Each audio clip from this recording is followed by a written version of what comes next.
अस्सलाम वालेकुम बच्चों, आज का हमारा टॉपिक है अनसर्टेनिटी इन मेजरमेंट। ठीक है, सबसे पहले हम इस लफ्ज़ को समझते हैं। अनसर्टेनिटी बच्चों, सर्टेनिटी का मतलब होता है यकीन के साथ, यकीन के साथ। ठीक है, सर्टेनिटी का। तो अनसर्टेनिटी का मतलब हुआ बेयकीनी। ठीक है, तो क्या मतलब हुआ? बेयकीनी, यानी अब हमें ना यकीन नहीं होगा, हमें सही से इल्म नहीं होगा। ठीक है, अब बेयकीनी किस में होनी है? मेजरमेंट के अंदर। यानी अगर आप कोई चीज़ की मेजरमेंट लेते हो, फॉर एग्जांपल आपने टाइम मेजर किया है कि अभी 2:05 हुए हैं, तो उसमें बेयकीनी होनी है। ठीक है, आपने लेंथ मेजर की कि ये इतने मीटर या इतने सेंटीमीटर या इतने मिलीमीटर है, तो उसमें भी बेयकीनी होगी। तो हमें हर मेजरमेंट के अंदर किसी हद तक अनसर्टेनिटी रहती है। अब बच्चों, अनसर्टेनिटी की 3 टाइप्स हैं। ठीक है, अब आपकी बुक पे ये जो टॉपिक है ना, ये लॉन्ग क्वेश्चन तो नहीं है, बल्कि ये शॉर्ट क्वेश्चन है, और जितना मैं करवा रहा हूँ अगर आप इतना ही कर लें तो ये बेस्ट रहेगा। सबसे पहले है जी एब्सोल्यूट अनसर्टेनिटी। अब ये क्या होता है देखें, एवरी इंस्ट्रूमेंट, हर डिवाइस की, हर इंस्ट्रूमेंट की एक लीस्ट काउंट होती है। So every instrument has least count. ठीक है, अब हर इंस्ट्रूमेंट की बच्चों क्या होती है? एक लीस्ट काउंट होती है। एंड दिस लीस्ट काउंट, जिसको आप LC से लिखते हैं, यही लीस्ट काउंट उसकी एब्सोल्यूट अनसर्टेनिटी है। ठीक है, तो मैं लिखता हूँ फिर समझाता हूँ, इंशाल्लाह समझ आएगी। सो मैं कहता हूँ कि this least count, this LC is called absolute uncertainty. Absolute uncertainty. ठीक है, अब हमने यहाँ पर फॉर एग्जांपल 3 इंस्ट्रूमेंट लिखे हैं। मीटर रूल जो आपने अपनी प्रीवियस क्लासेस में पढ़ा हुआ है, एक 1 मीटर लॉन्ग स्केल की तरह का होता है मीटर रूल। और बच्चों, इसकी जो लीस्ट काउंट है ना, वो होती है 1 मिलीमीटर या फिर 0.1 सेंटीमीटर। हम मोस्टली सेंटीमीटर में रीडिंग देते होते हैं। ठीक है, मीटर रूल की लीस्ट काउंट है जी 1 mm और 0.1 cm। वर्नियर कैलिपर भी आपने अपनी 9th क्लास में पढ़ा हुआ है, जिसकी लीस्ट काउंट होती है 0.1 मिलीमीटर या 0.01 सेंटीमीटर। ये लीस्ट काउंट है वर्नियर कैलिपर की। ओके, अब अगर मैं स्क्रू गेज की बात करूं तो बच्चों, स्क्रू गेज की लीस्ट काउंट होती है 0.01 मिलीमीटर या 0.001 सेंटीमीटर। ठीक है, यहाँ पर ये चीज़ मिक्सअप नहीं करनी। देखें, जो पहला डिवाइस है मीटर रूल, उसकी जो सेंटीमीटर में होगी वो वर्नियर कैलिपर की मिलीमीटर में बन जाएगी, और एक 0 पॉइंट के बाद एक 0 इजाफा करने से वही रीडिंग सेंटीमीटर में आ जाएगी।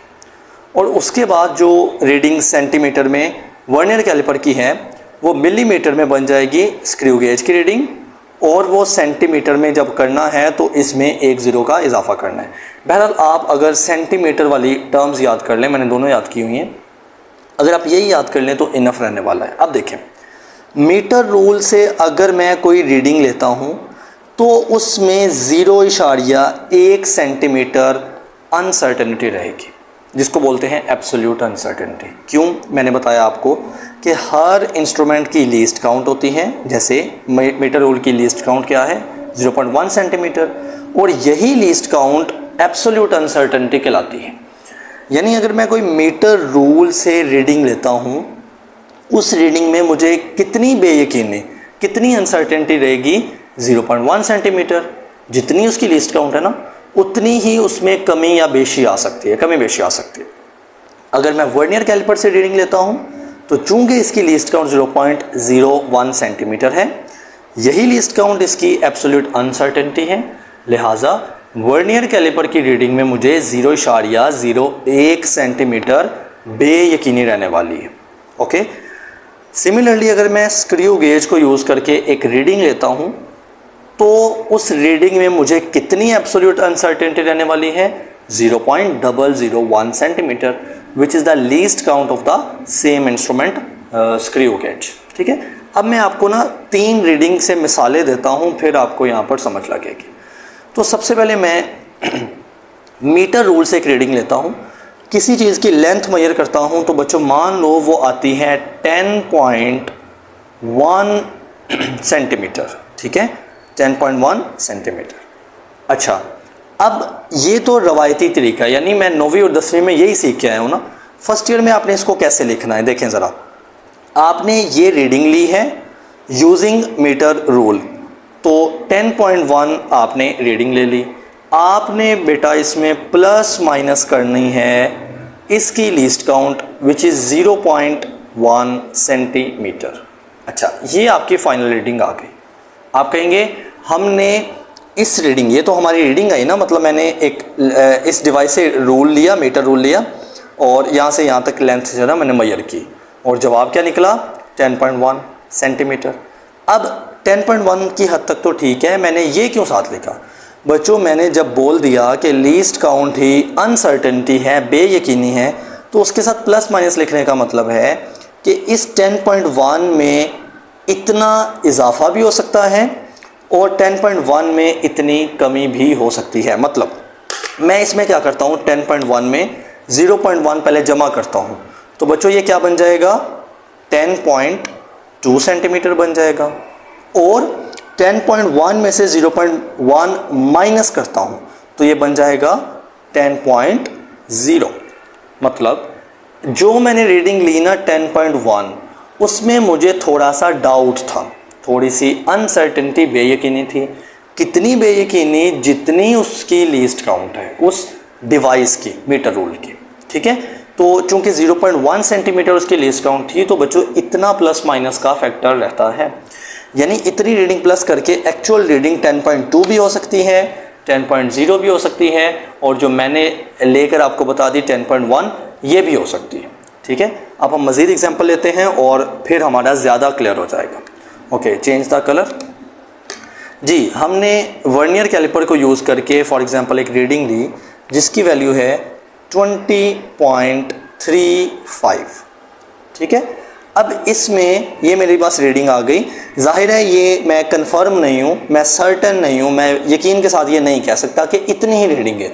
जाहिर है हम ह्यूमन हैं तो कोई ना कोई एरर हो सकता है, तो हम इसमें क्या कमी बेशी का जो है ना वो फैक्टर रखेंगे, यानी इसमें प्लस माइनस का फैक्टर रखेंगे। और वो कितना होगा बच्चों? जितनी उसकी लीस्ट काउंट होगी, क्योंकि लीस्ट काउंट ही तो एब्सोल्यूट अनसर्टेनिटी है ना।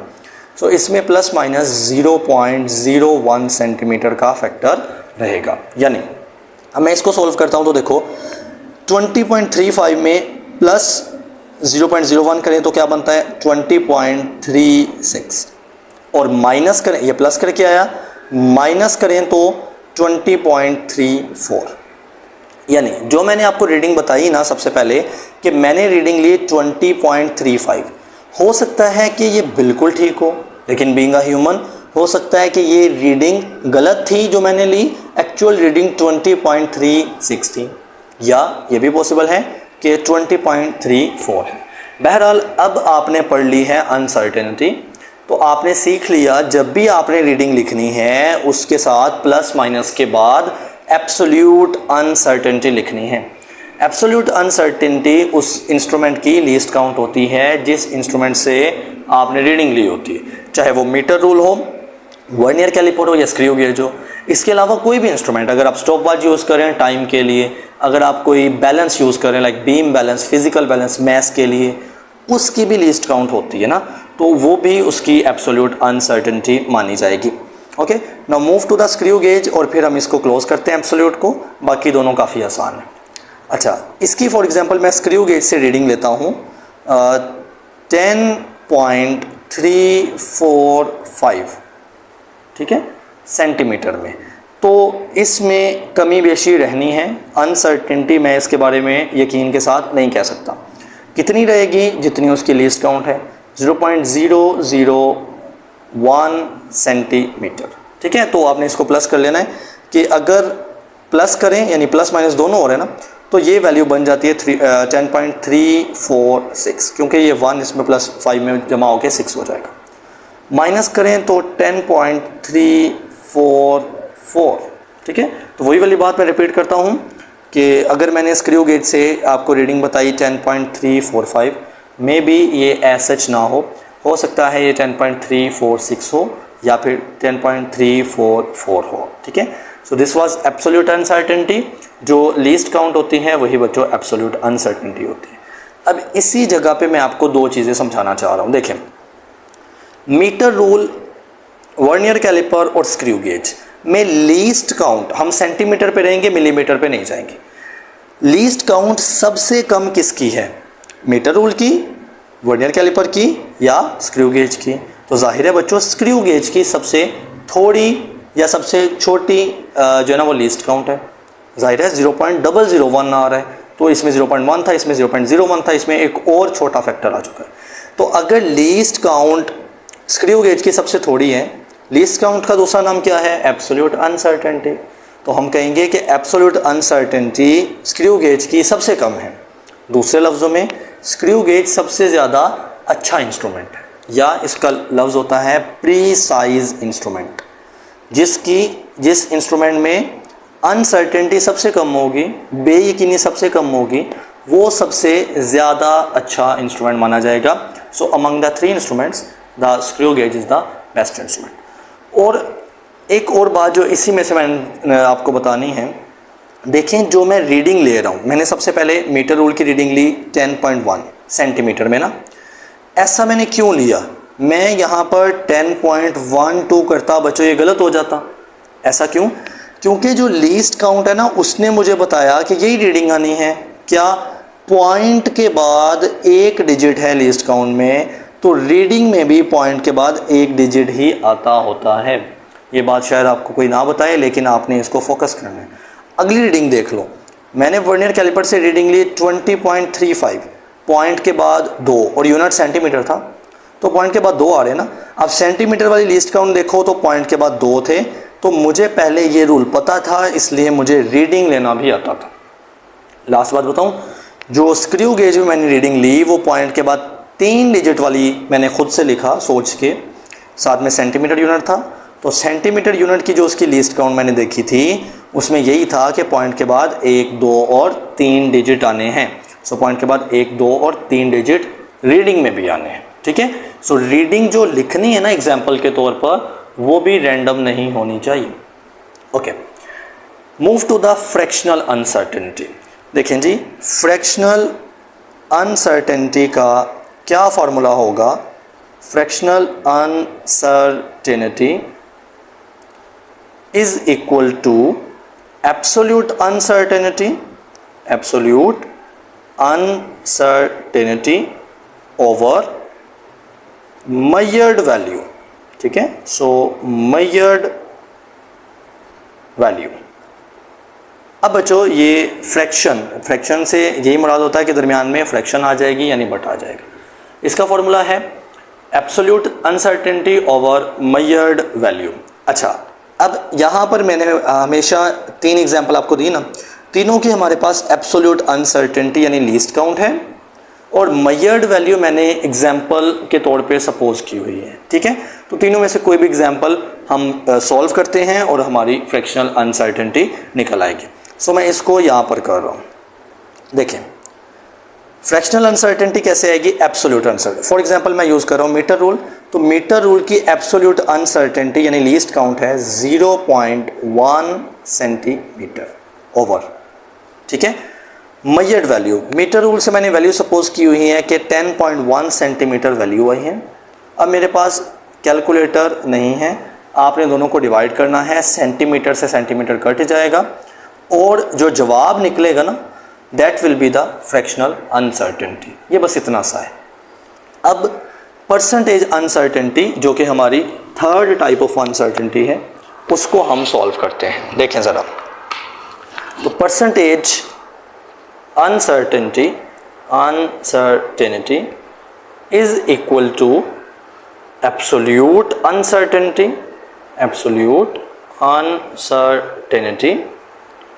over मेजर्ड वैल्यू, यानी वही वाली बात अभी तक आई है, मेजर्ड वैल्यू मल्टीप्लाई बाय 100, ठीक है।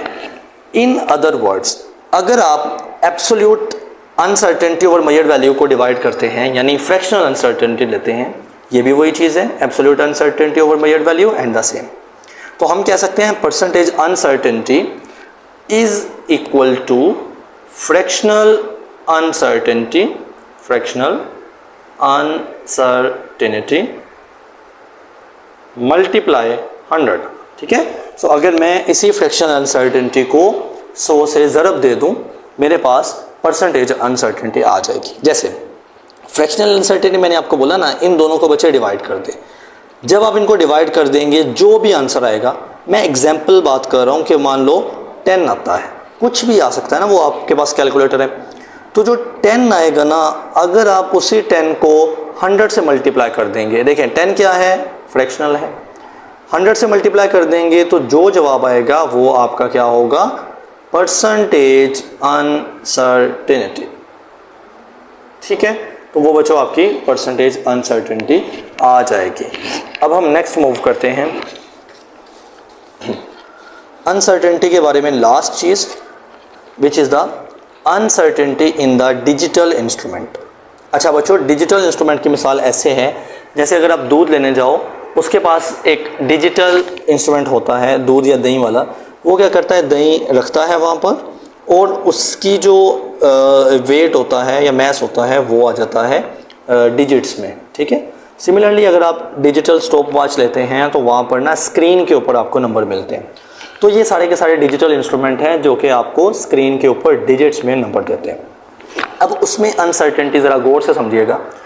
मैंने फॉर एग्जांपल एक डिजिटल इंस्ट्रूमेंट ले लिया, मैथ्स में नहीं, फॉर एग्जांपल वही दूध वाले का जो तराजू है ना, डिजिटल तराजू, वो उसकी जो वैल्यू निकली ना मैथ्स की, वो ये थी कि 1.345 kg, ठीक है।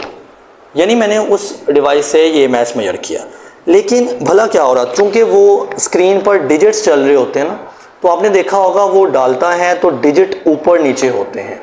इस लफ्ज़ को बोलते हैं कि डिजिट फ्लक्चुएशन करते हैं, ऊपर नीचे उतार चढ़ाव फ्लक्चुएशन करते होते हैं।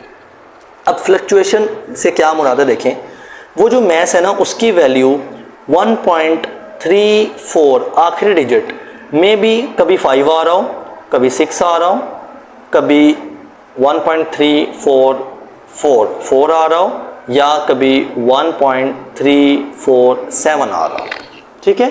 मतलब डिजिट्स आखिरी डिजिट फ्लक्चुएट कर रहा हो। ऐसा तो नहीं ना होगा कि 1 शुरू वाला 1 kg, कभी 1 kg आ रहा, कभी 2 kg आ रहा, इतनी फ्लक्चुएशन तो नहीं ना होती। आखिरी लफ्जी आखिरी डिजिट ही आमतौर पर फ्लक्चुएशन करता है। अब अगर तो ये फ्लक्चुएशन 1 या 2 डिजिट में हो रही है, क्या मतलब देखें 5 और 6 में कितना फ़र्क है बच्चों, 1 डिजिट का। 5 और 4 में कितना फ़र्क है, अगेन 1 डिजिट का, क्योंकि 5 से छोटा 4 है, वो बड़ा 1 डिजिट है, ये छोटा 1 डिजिट है। उसके बाद आखिरी लफ्ज़ 5 है और आखिरी लफ्ज़ 7 है, कितना फ़र्क है, 2 डिजिट का, सही है। सो 5 और 7 में 2 डिजिट का फ़र्क है। अगर तो इतना फ्लक्चुएशन आ रही है ना 1 और 2 डिजिट्स की, तो हमारी रीडिंग ठीक है, मतलब आप इस फ्लक्चुएशन को इग्नोर कर सकते हैं। आप कहेंगे 1.345 इज़ द बेस्ट रीडिंग, ठीक है। तो 1 या 2 को इग्नोर किया जा सकता है।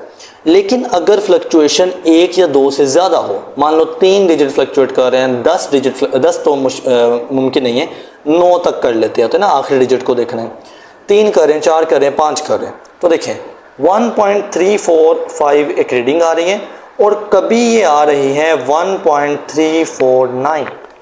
अच्छा, अब क्या हो रहा है, देखें अब यहाँ पर फ्लक्चुएशन हो रही है 5 से 4 डिजिट की, यानी 4 डिजिट फ्लक्चुएट कर रहे हैं, तभी 5 से 9 बन रहा है। तो अब बच्चों ये जो फ्लक्चुएशन है इसको हम इग्नोर नहीं कर सकते। हमें क्या करना पड़ेगा, फिर हम ये नतीजा निकालेंगे, ये जो आखिरी वाला डिजिट है ना बच्चों, ये सिग्निफिकेंट ही नहीं है। सिग्निफिकेंट का मतलब होता है अहम, ठीक है। तो हम कहेंगे कि ये जो आखिरी वाला डिजिट है ना, ये नहीं सिग्निफिकेंट, हमारे लिए ये अहम ही नहीं है, तो हम इस डिजिट को इग्नोर कर देंगे। यहाँ पर अगर 1-2 फ्लक्चुएशन पॉइंट हो रहे हैं तो हम उस फ्लक्चुएशन को इग्नोर करते होते हैं, और अगर 1-2 से ज़्यादा डिजिट जो है ना फ्लक्चुएशन हो रही है तो हम आखिरी डिजिट को ही गैर खास या गैर अहम मानकर उस पूरे डिजिट को ही इग्नोर कर देते होते हैं। ठीक है, तो हमने कह दिया, एक लफ्ज़ बोला मैंने, आखिरी डिजिट सिग्निफिकेंट नहीं है, तो इसी बिना पर हमने एक नया कॉन्सेप्ट निकाला, यूज़ ऑफ सिग्निफिकेंट फिगर। आज सिर्फ इतना ही पढ़ाना है, इससे जो अगला टॉपिक है इंशाल्लाह वो कल पढ़ेंगे। तो देखिए सिग्निफिकेंट फिगर क्या होते हैं, अहम हिस्से। ठीक है, इसकी 2 डेफिनेशन बनती है, हम दोनों पढ़ते हैं। कहता है the number of digits of a measurement, आपने ये मेजरमेंट ली, उसमें जो डिजिट्स की तादाद है, about which we do feel reasonably sure, जिसके बारे में हम रीजनेबली श्योर हैं, हमें यकीन है कि ये ठीक है, आर कॉल्ड सिग्निफिकेंट फिगर्स। जैसा कि इसमें बच्चों ये जो 3 डिजिट थे, मैं श्योर था क्योंकि ये चेंज नहीं हो रहे थे ना, ये सेम रह रहे थे, मैं इनके बारे में बिल्कुल यकीन के साथ कह रहा था कि ये ठीक है। तो बच्चों ये सारे के सारे क्या हैं, सिग्निफिकेंट फिगर्स हैं। और आखिरी डिजिट जिसके बारे में मुझे नहीं श्योर कि वाकई ही ये ठीक है या गलत है, तो मैं उसको नॉन सिग्निफिकेंट कहूँगा, मैं उसको अहम नहीं कह सकता, सिग्निफिकेंट नहीं कह सकता। ठीक है, तो ये थी पहली डेफिनेशन। दूसरी definition, the accurately non digits, यानी वो सारे के सारे डिजिट जो एक्यूरेटली सही तौर पर पहचाने जाते हैं, and first doubtful digit, first doubtful right side पे बात कर रहे हैं, जैसे ये वाले डाउटफुल डिजिट था, सारे के सारे ठीक या एक्यूरेटली नॉन डिजिट और first doubtful digit in a measurement are called significant figures. यानी ये सारे के सारे क्या हैं, एक्यूरेटली नॉन है तो ये सिग्निफिकेंट है, और ये जो फर्स्ट डाउटफुल है इसको हम लोग इग्नोर कर देंगे, हम इसको सिग्निफिकेंट में शुमार नहीं करते। ठीक है, अब ये इसकी डेफिनेशन है।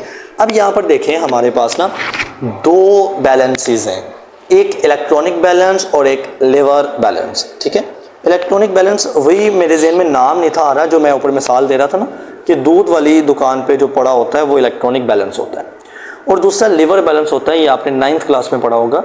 2 जगह 2 साइड पे ना 2 पेन्स लगे होते हैं, दरमियान में एक लिवर होता है जो कि उनको बैलेंस करता है, यानी मोर और लेस लाइक अ बीम, तराजू की तरह का होता है, बट उसका नाम अलग है, लिवर बैलेंस। ठीक है, आप लोग क्या करते हैं, दोनों से ना किसी चीज़ का मैस मालूम करते हैं, तो इसका मैस आएगा 3 यानी इलेक्ट्रॉनिक बैलेंस से सेम चीज़ का मैस आया 3.145 प्लस माइनस 0.001 ग्राम, लिवर बैलेंस से मैस आया 3.1 प्लस माइनस 0.1 ग्राम। अब देखिए दोनों बैलेंसेस एक ही चीज़ का ना मुझे मैस दे रहे हैं, लेकिन चूंकि दोनों की लीस्ट काउंट या एब्सोल्यूट अनसर्टेनिटी में फ़र्क था, तो उनकी रीडिंग भी उस हिसाब से, जैसे मैंने शुरू में बात की, इसकी लिस्ट काउंट में पॉइंट के बाद 1, 2, 3 डिजिट आ रहे हैं, सो रीडिंग में भी पॉइंट के बाद 1, 2 और 3 डिजिट आने हैं। यहाँ पर पॉइंट के बाद 1 डिजिट आ रहा है, तो रीडिंग में भी पॉइंट के बाद 1 डिजिट ही वो हमें दे पाएगा। बहरहाल अगर हम इनकी लिस्ट काउंट को फिल वक्त इग्नोर करें, जो कि आमतौर पे हम करते भी हैं, लाइक हमने अभी तक ऐसा प्लस माइनस का केस नहीं पढ़ा, तो अगर हम इग्नोर करें पीछे बचता है ये वाला सिनेरियो।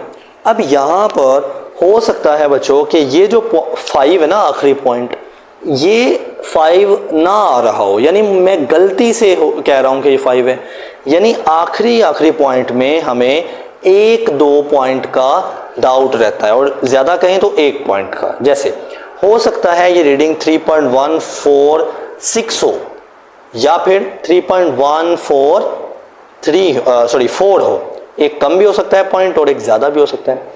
तो 3.1 में भी ऐसा ना हो, 3.2 हो सकता है या 3.0 भी हो सकता है। सो आखिरी पॉइंट में हमें डाउट रहता है, हम उसको सिग्निफिकेंट नहीं मानते होते।